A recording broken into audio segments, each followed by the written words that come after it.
সালামু আলাইকুম গাইস, আপনারা সবাই কেমন আছেন? ইনশাল্লাহ আপনাদের দোয়ায় আমিও ভালো আছি। এই যে দেখেন, বৃষ্টি হচ্ছে, দেখেন দেখছেন, প্রচুর পানি হচ্ছে। এই যে সব ডুবা হেলা দিছে, দেখেন সব ডুবা হেলা দিছে, দেখছেন? এদিকেও দেখেন, এই যে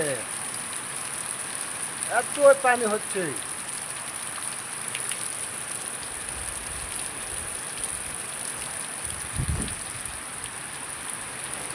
দেখছেন, খালি পানি আর পানি। ওই যে সব দ্বারা আছে, এই যে এদিকেও দেখেন, এই যে পানি, প্রচুর পানি। তো যাই হোক, সবাই ভালো থাকবেন। আজকে যা 3 দিন হচ্ছে খালি পানি হচ্ছে, এরকম ভাবে কোনো সময় পানি ছাড়ে না। ঠিক আছে, সবাই ভালো থাকবেন। আল্লাহ হাফেজ। ফলো পেজটা ফলো দিয়ে সবাই পাশে থাকবেন। ওকে।